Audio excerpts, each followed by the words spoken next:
Push workouts, what are they? Basically when you train your chest, shoulders and triceps. So in today's video I'm going to do a voiceover of my recent push workout, and hopefully some of you guys will be able to learn something from it. So yeah, let's do it. Right, here we go, the voiceover. Look at that, I've got a fist pump, I'm ready. I mean business. So first exercise, we did the, what's this called? Is this the uppy downy one? Right, I need to be serious. Right, we started off with the barbell flat bench press. So for this movement, I'm doing 3 sets of 8 reps. The reason being, I feel like to maintain a strong bench press, you can't really afford to lower the volume too much. You ask anyone with a big bench press and they say they just do a lot of volume. And that doesn't mean doing 15, 20 rep sets. What that means is they're doing quite a lot of sets over the week. So I don't really think I can afford to drop more than 3 sets a week. So on my upper sessions now, I'm not doing barbell flat bench, I've been doing dumbbell presses. So on the last set I did an AMRAP, I got 9 plus 1. There was definitely no way I'd have that 10th on my own. But yeah, it's just a good way to overload your last set. The reason why I always start off with the chest movement is because your front delts are going to be hit in all of your presses. Whether it's a shoulder press, an incline press, a flat dumbbell press, your anterior delts are always going to be worked because you've got that element of shoulder flexion. So to put a shoulder pressing movement first, I don't think makes sense, because then you're going to take away from your chest movements. Like if I did my shoulder press first, it is going to take away from my chest movement. Obviously when I am doing my chest movement first, it is going to take away from my shoulder pressing, but it's not like I'm not getting the most out of my front delts because they've been worked on my chest movement, if that makes sense. But that's the reason I do that. And another thing, you never see anyone with underdeveloped front delts, whereas you do see a lot of people, say, with well-developed front delts, well-developed triceps, but weak chest. So that's the reason behind why I prioritise chest as my first movement.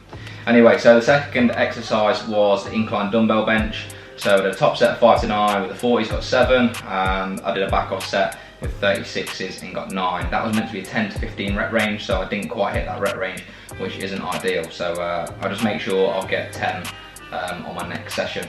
So obviously on an incline press, what we're trying to do is put more emphasis on the upper chest, but with this movement, you are still gonna hit your whole pec. It's just gonna put a little bit more emphasis on the upper chest. So don't think that you're isolating the upper chest, you are still working the whole pec.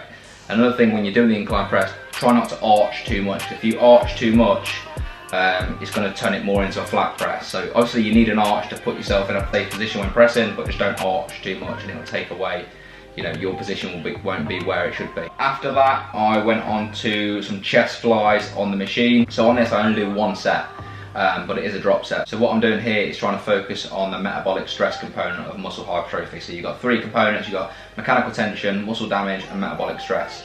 So I'm not going to go into that too much now, but I'll go over quickly what the metabolic stress component is. Just to simplify it, it's basically, when you're getting a pump towards the end of the session, you're getting the higher rep sets in, you feel that burn. That's like the metabolic stress component, to simplify it. So yeah, you've got to make sure you're doing all 3 of them. I'll go over all the key components maybe in another video, because that's a topic that's probably quite overlooked. Anyway, that was the last exercise for chest. Then I went on to a plate loaded shoulder press. Primarily what we're targeting here is the anterior delts and also the medial delts will be worked, and obviously with any pressing, your triceps are going to be worked.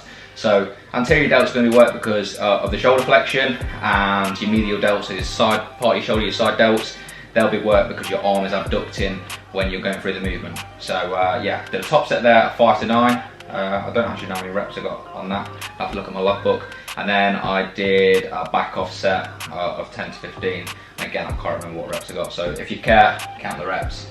But in terms of form, basically make sure you've got an arch. Like, you see far too many people just pressing with a completely flat back, and they're going to put their shoulder in danger of injury. So yeah, make sure you've got a bit of an arch. And this one is quite an obvious one, this tip, and it applies to literally every exercise, but make sure you're going for a full range of motion. You see so many people when they're doing a shoulder press variation, they're literally doing half reps, especially with dumbbells.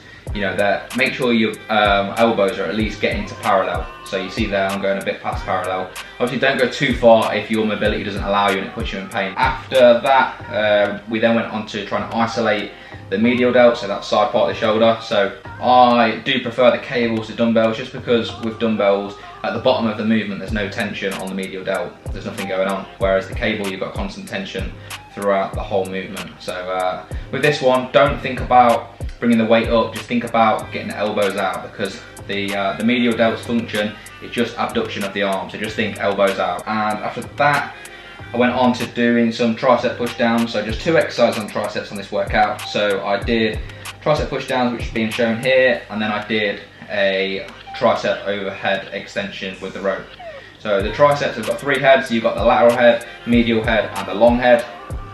So the functions of the tricep is you've got elbow extension, so extension of the elbow, and then you've got shoulder extension. So whatever tricep exercise you do, you will be doing elbow extension, but to get the most out of your triceps, your long head, so the biggest part of your triceps, you've got to do something overhead, so you're getting that shoulder extension in. So yeah, it's important to know what muscles are responsible for what movement, and then you can program properly what exercises to do, how many sets to do, reps and stuff like that. Honestly, knowledge is power. So if you are wanting to get bigger, get stronger, develop a better physique, make sure you know the body's anatomy, and that way, like I say, you can then construct a better program and you'll see better results from it, providing obviously your nutrition and your sleep recovery is all in place. So that did conclude the workout. Hopefully you learned something from the voiceover.